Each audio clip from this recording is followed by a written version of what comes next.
Well, without technology, there wouldn't be a band. I mean, we need technology to make the videos, to do, well, eventually to do live performances as well. I mean, the aim would be in the future to have the animated characters on stage performing. Yeah, we've been actually saying that for the last 20 years. The aim in the future is to have the animated characters on stage performing, but we still haven't kind of discovered something that will actually deliver that. I mean, it's weird that holograms, because we, you know, I suppose the first hologram that we all kind of sort of fell in love with was in Star Wars, coming out of R2-D2. Was it C-3PO? R2-D2. Yes, Princess R2-D2. Leia. I suppose that's probably where we thought, oh, you know, when we started Gorillaz, we thought, oh, that's what we can do, you know. But at that point, there was only this very archaic method of doing it, which involved stretching over half of the stage this fine film, transparent film, and then projecting onto it and using smoke, basically smoke and mirrors it. And now it's progressed. It has obviously progressed, but it's still not possible to just kind of sort of in a chaotic way have the sense of holograms just milling around. We did touch on it with there. the Grammys, with the performance with Madonna. They were on stage with Madonna, but the problem is with the film, in a live scenario, the moment the bass goes up, the film vibrates, and then the holograms disappears. So that was the quietest concert we ever played, which on TV it was fantastic, but in the room, no one knew that we'd started playing. It was a bit of an anticlimax because we were sitting in the audience like, it's our moment. It was, and people were just still talking in the audience.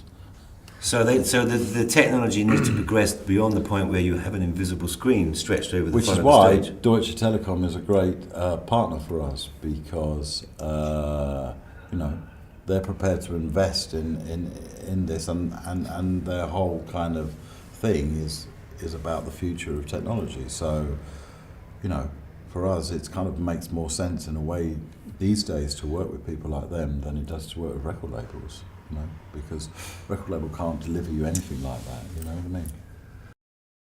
I suppose we've been experimenting with it for the last 17 years, you know, so it's amazing to have people prepared to kind of continue that, and at some point, hopefully, we will realise our dream.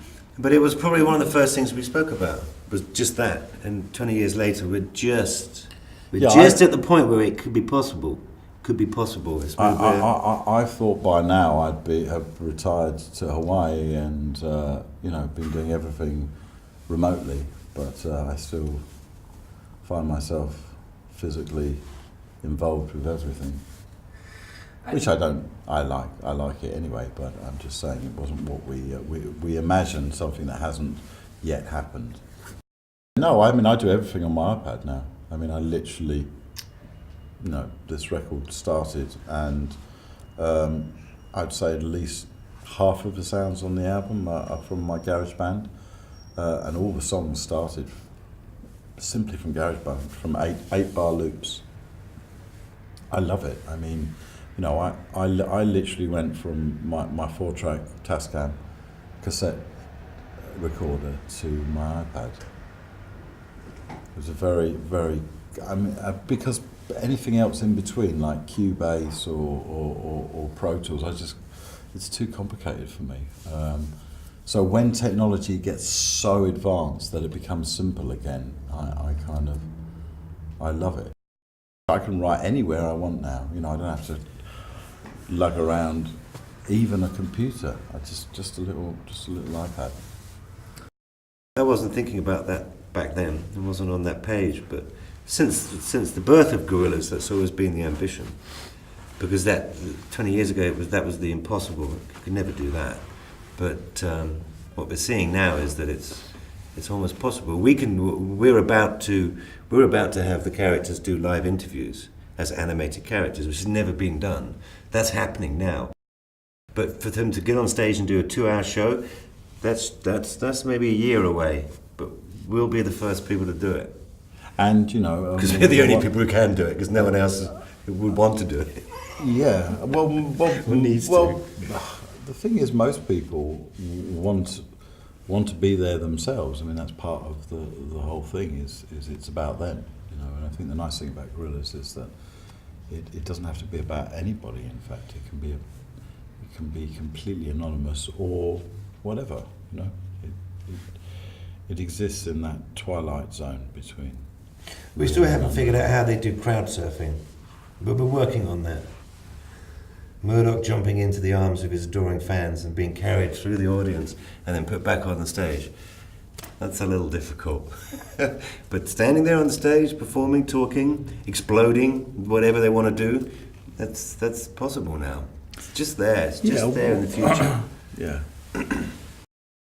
I mean, the characters. There's the characters. They're the Gorillaz. I mean, hello. I guess they're a way of collaborating, experimenting, having an opinion, voicing your opinion, being able to express yourself, to be creative, to be able to do whatever you want. And the whole premise of it kind of sort of celebrates the idea that you can do whatever you want within a medium. You know, it's totally free. And also, we're completely in charge. We do exactly what we want. No one tells us what to do. We're not under anyone's control. So we have complete freedom to express ourselves in any way we want through art and music, which is quite a luxury when you think about it. Thanks very much, Yeah, thanks. Deutsche Telekom. Vielen Dank für alles. Bis später. Tschüss.